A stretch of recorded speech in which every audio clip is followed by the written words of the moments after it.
¿Qué tal? Buenas noches, gracias por acompañarnos. Último saludo a todos, ya nos queda un poquito para la medianoche. Hoy vamos a compartir por lo menos estos 30 minutos el espacio de encuentro que tenemos pensado con un militante político. Así se autodefine, es un lugar que, según también confiesa, no paga mucho, entendiendo que muchas veces la política en la Argentina ha sido tan manoseada por quienes merodean esos ámbitos con fines absolutamente egoístas y personales que van enlodando lo que es realmente una herramienta de transformación, ¿no? La política, en cualquier lugar noble del mundo, es la herramienta más generosa para distributivamente terminar con las desigualdades. De eso vamos a hablar con Fabián Peralta. 1, 2, 3, 4.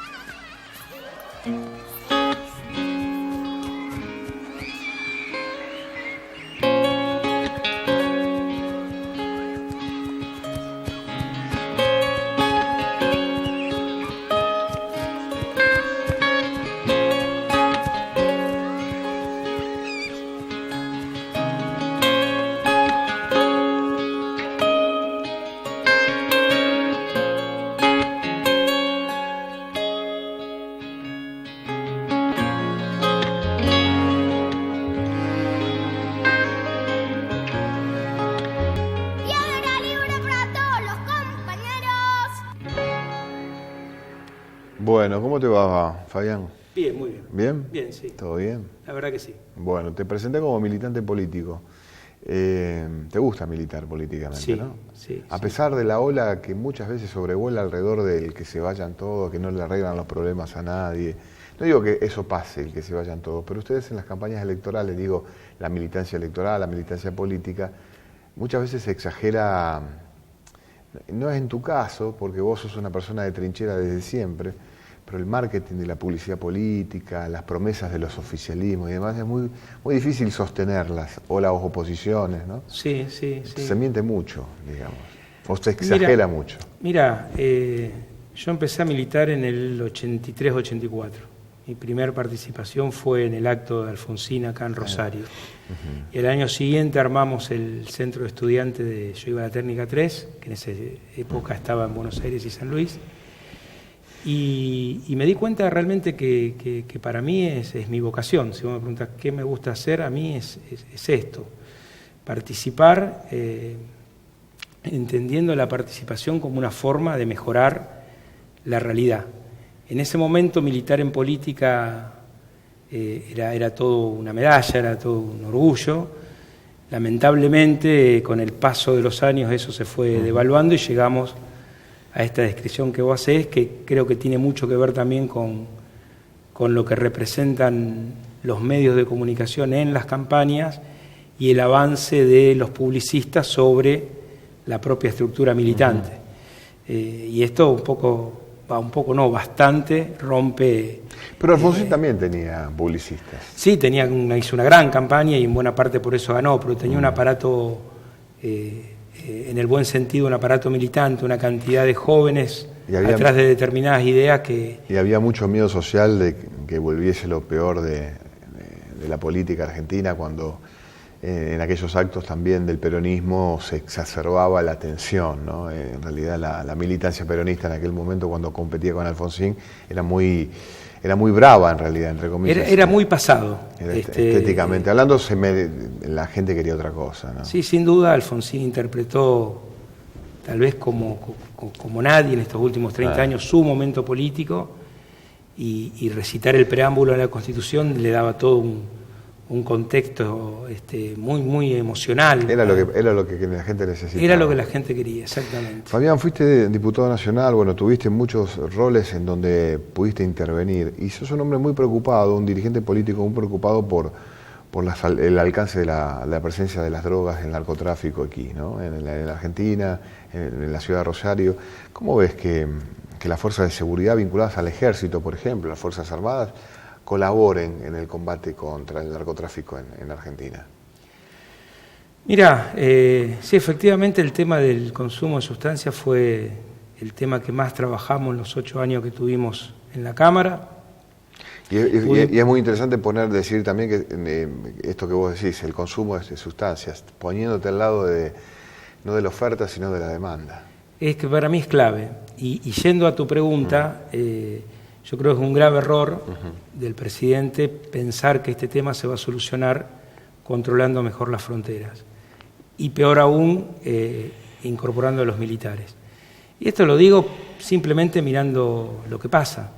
La frontera más controlada del mundo, o una de las más controladas seguro, es la de México con Estados Unidos, con la mejor logística, con la mejor infraestructura, y sin embargo no se puede evitar que todos los años entren toneladas de cocaína para satisfacer al mercado mundial más importante de consumidores, que es Estados Unidos.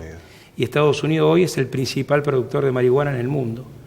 Y no porque tenga penas leves con respecto a sus ciudadanos, todo lo contrario, tienen penas duras.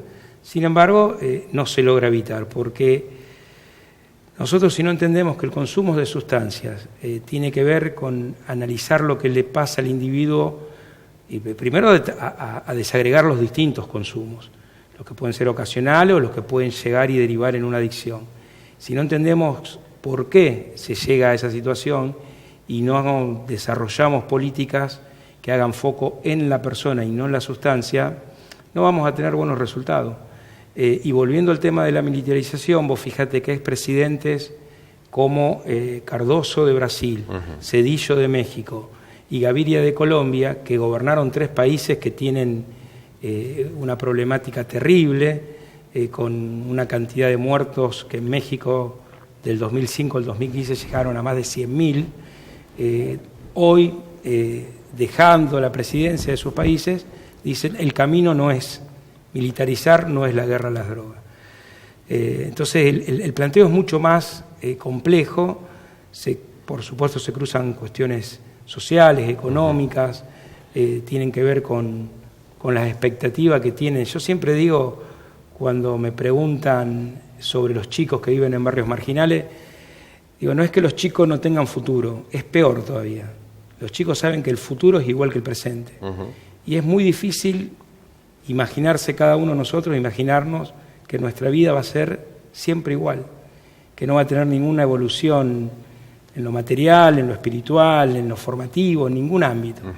Entonces, si no tenemos una política que apunte a bajar la demanda, a invertir en bajar la demanda, hoy de cada 100 pesos que se gastan, 95 se ponen en lo represivo y 5 en lo preventivo y en lo asistencial. Los países que tienen resultados mejores en esta materia, esa ecuación es 50 y 50. Lo que pasa es que mientras el mundo siga siendo injusto y le duela a una gran parte de la población, van a seguir existiendo remedios legales o remedios ilegales, ¿no? En realidad como una sustancia que euforiza, que estimula o que deprime al sentido, ¿no? Los pibes no quieren sentir dolor, la gente no quiere sentir dolor. Y cuando esto duele, van a las drogas, ¿no? Sí, porque esa es otra parte de la temática.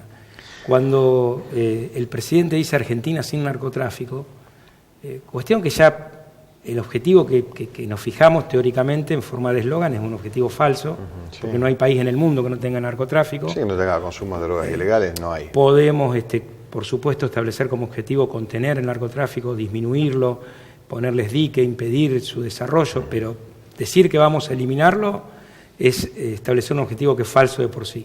Pero digo, suponiendo que tuviéramos razón en eso, que lográramos, que Patricia Bullrich tuviera razón y no entran sustancias y no se consumen esas sustancias porque no hay, bueno, tenemos drogas legales que hoy son un problema gravísimo, el alcohol es un problema muy grave, que además está muy vinculado el tema del alcohol con toda una publicidad que se hace, que apunta directamente a los adolescentes, no hay partido de fútbol, campeonato importante del mundo o regional, que no esté auspiciado por una marca básicamente de cerveza, generalmente de cerveza. Tenemos el tabaco, 40.000 argentinos mueren por año por consumir tabaco, 6.000 de ellos que además no decidieron fumar, que son consumidores pasivos, y tenemos los psicofármacos cuando no son recetados por médicos, o la automedicación, que eso está bastante arraigado en nuestra forma de ser. Entonces, para hablar de una política integral, una política de drogas integral que tenga que ver con toda la sustancia, tenemos que poner estos 3 planos Y si queremos hablar de comportamiento adictivo, se agrega un cuarto plano, que son las adicciones que no intermedia sustancia. Básicamente la más desarrollada últimamente es la adicción al juego. La adicción al juego. Sí, claro. ¿Cómo te cae que haya un casino en la ciudad, en Rosario? A mí, yo digamos, nunca estuve a favor de que... Digo, en una ciudad que es de trabajadores. Sí, yo no soy de la tiene idea... la gran explosión turística, a lo mejor ahora, qué sé yo, en los últimos años ha crecido eso. Pero en una ciudad como Rosario, donde la mayoría de la población trabaja y estudia y se desarrolla aquí, que haya a la vuelta de casa un casino esperándote para chupar tu dinero. Sí, no, yo nunca estuve a favor, no estoy, digamos, no sostengo una postura prohibicionista, pero me parece que tiene que haber un criterio. Hay países que tienen distintos criterios. Uno es un poco este que vos esbozabas, de decir, bueno, tenemos casinos en las zonas turísticas, que era más o menos el modelo que nosotros teníamos hace 20, 30 años atrás, que uno decía, bueno, voy al casino cuando voy a Carlos Paz, a Mar del Plata, a Bariloche. Exactamente. Bueno, esto explotó, hoy tenemos más de 500 salas de juego en el país, digamos, no tiene noción, son 500, no hay pueblito que no tenga una sala de juego. En Buenos Aires se dieron lo que se llaman bingos con rueditas, porque se vendían las licencias y se pasaba de una ciudad a otra. Todo esto sin ningún control, todo esto sin ningún programa de prevención de ludopatía. Yo he hablado con gente, he sido invitado y tuve la posibilidad de asistir a las reuniones de jugadores anónimos que se reúnen aquí en nuestra ciudad, y bueno, varios testimonios de personas que se inscribieron en el registro de autoexclusión, que es una herramienta útil porque el registro de autoexclusión es cuando uno dice... No lo dejan entrar al casino. Claro, pero la persona dice, yo no quiero que me dejen entrar, porque se reconoce enfermo y bueno, hace todo el procedimiento que no es fácil y aún así todo entra y no lo detienen. No, entran y se camuflan, se visten distintos, se maquillan, se ponen camuflaje para entrar al casino. Es que cuando uno está en ese nivel de adicción, cosas que son irracionales, como jugarse el dinero que uno tiene ahorrado para un tratamiento médico de un hijo o una casa, bueno, eso pasa, y justamente por eso dicen algunos especialistas que de todas las adicciones la ludopatía es la que mayor nivel de suicidio tiene. Porque después que pasa el momento de euforia, después que la persona se da cuenta que a lo mejor se gastó el dinero de un tratamiento para un hijo o una casa o lo recaudado en un reparto, como me han contado también testimonios, lamentablemente la persona elige esa última salida. Todo eso se hizo... ¿Tienen contado acá en Rosario eso? No hay. Nosotros intentamos en su acceder momento acceder y... ¿No hay números de eso? No hay números. ¿Por qué crees que no hay números de eso? Nos hacemos esa pregunta de vez en cuando nosotros. Mirá, en su momento... ¿Porque no hay víctimas? No, yo creo que sí, que hay víctimas y creo que hay historias terribles. Lo que creo también que el casino en algún momento, los casinos en algún momento fueron grandes publicistas de algunos medios que... No, lo son de hecho, ¿viste? Lo son, pero... Ahora me parece que menos. ¿Menos? Pero nosotros, para que vos te des una idea, Roberto, cuando sale la ley antitabaco, el único organismo que se opuso a reglamentar la ley antitabaco fue Lotería Nacional, para que se siga fumando en los casinos, que era algo muy loco porque un propio ente del Estado se oponía a una regulación del Estado.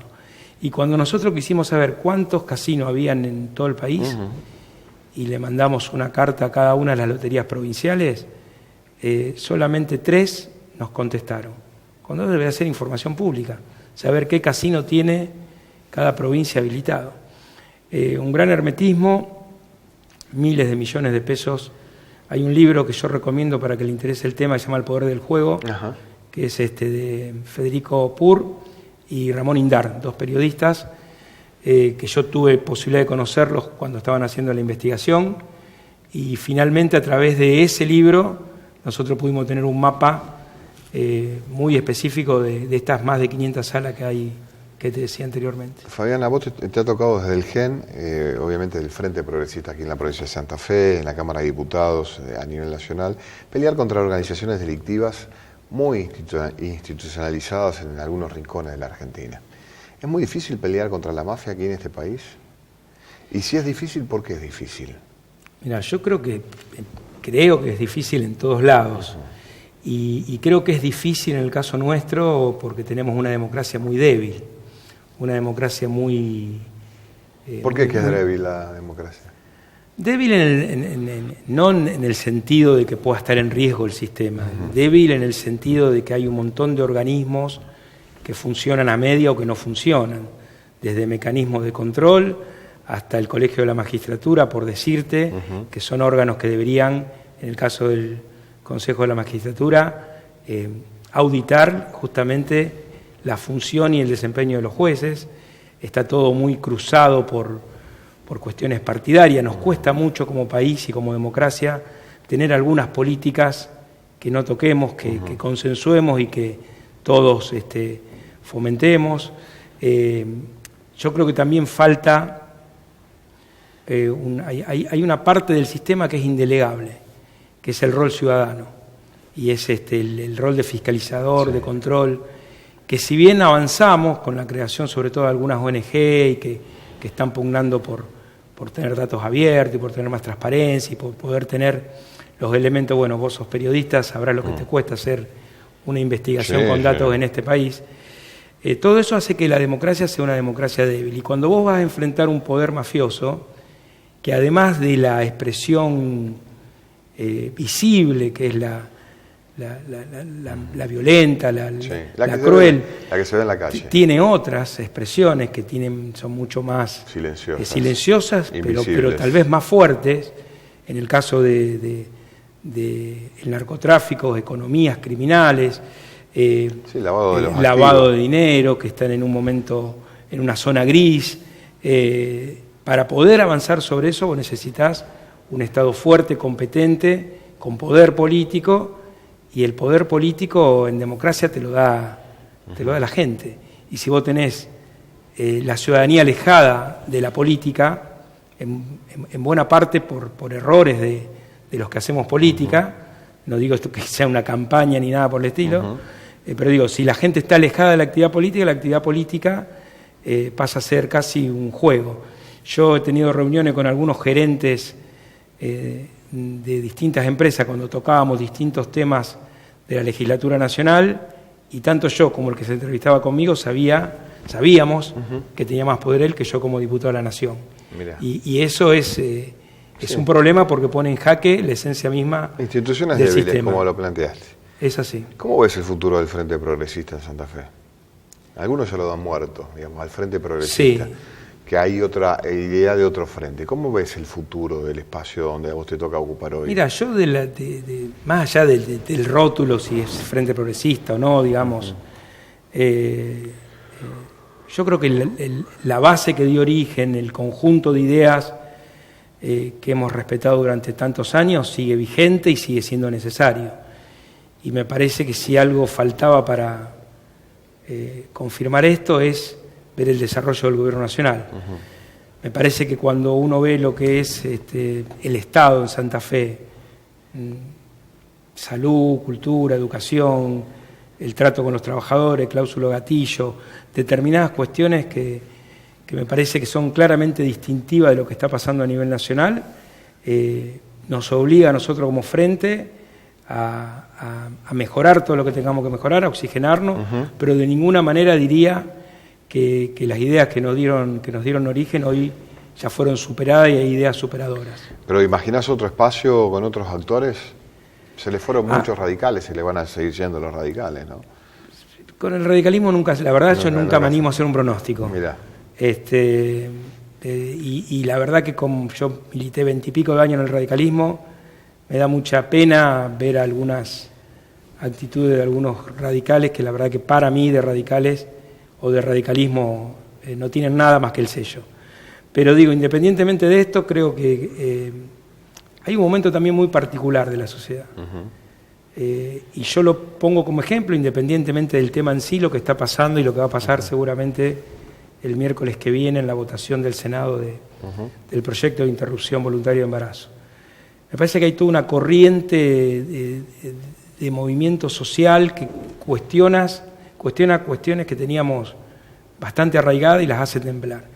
Y me parece que tanto el Frente Progresista como cualquier frente político que tenga aspiración de gobierno y de ejecutar un programa, va a tener que cambiar radicalmente, valga la palabra, y va a tener que tener una apertura mucho mayor, pero no como las que teníamos más o menos habituadas en algunos frentes. Si, bueno, abrimos a espacios sociales y metemos un dirigente o un referente social de candidato a concejal, o abrimos al empresariado y no, eso no. Una construcción mucho más dificultosa, pero mucho más sólida, donde realmente podamos incorporar todo lo que está pasando por afuera de los partidos. Porque, como te dije antes, tenemos una democracia débil, tenemos partidos prácticamente vacíos. Vos fíjate que en la última elección ni el radicalismo, ni el PJ como tal, ni el PRO como tal, fueron como partidos, son frentes con nombres de fantasía. Te pregunto, ya para ir redondeando, la Argentina no está bien. Estamos viviendo una época grave en términos de acción económica, políticamente. Se develó que Macri en sus campañas mintió, o por lo menos prometió cosas que no puede cumplir. Como mínimo es eso, ¿no? Hizo muchas promesas que no las pudo sostener, no las pudo cumplir. ¿Por qué crees que ese proyecto va a ser reelecto? ¿El proyecto de Macri? Sí. No, yo no creo que vaya a ser reelecto. Ajá.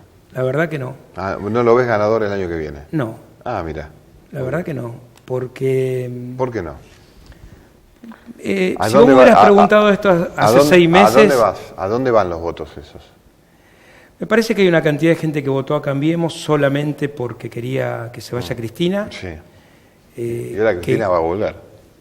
No, tampoco me parece. ¿Tampoco te parece que Tampoco vuelva? me parece. Me parece que es un ciclo terminado, que es un ciclo que seguramente tanto Macri como Cristina van a hacer lo posible porque pensemos que Macri va a ser reelecto por un lado y por otro lado que Cristina va a volver. Porque eso les es muy funcional a los dos en términos de voto. Ninguno de los dos hubiera sacado los votos que sacó si no hubiera estado el otro. Pero me parece que la sociedad va a tomar nota. ¿Va a ir por otro lado? Me parece que sí. Me parece que, aunque falte poco, porque en cualquier proceso normal un año es poco para una elección nacional, también hace 7 meses Cambiemos ganó arrasando en buena parte del país y hoy la realidad es distinta. Es muy distinta. Entonces me parece que Cambiemos tiene una serie de dificultades, además del modelo en sí, que yo cuestiono integralmente. Creo que Macri cometió la ingenuidad de pensar que el capital se puede saciar y eso no pasa. Y que lo iban a ayudar. Que lo iban a ayudar, que iban a llover dólares, que lo peor ya pasó. Y lamentablemente, porque esto tiene un costo social alto, la situación no frena ni disminuye. Tenemos una página en blanco para vos, para que escribas la palabra, la oración, el texto que quieras escribirnos. Mientras vos lo haces, nos quedamos un poquito callados. No hay problema, vamos a ver.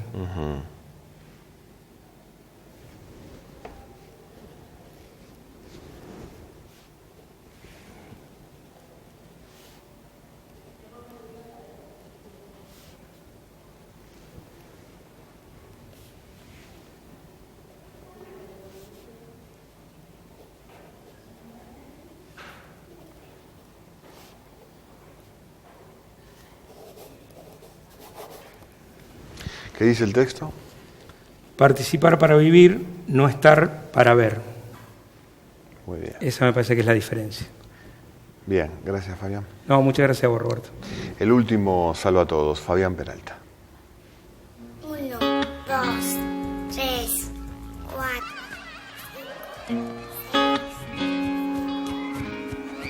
Con tu tarjeta de crédito del Banco Municipal, 12 cuotas sin interés en turismo. Si no la tenés, pedila volando en www.bmros.com.ar y recibila en tu casa. Banco Municipal, el banco de tu mundo.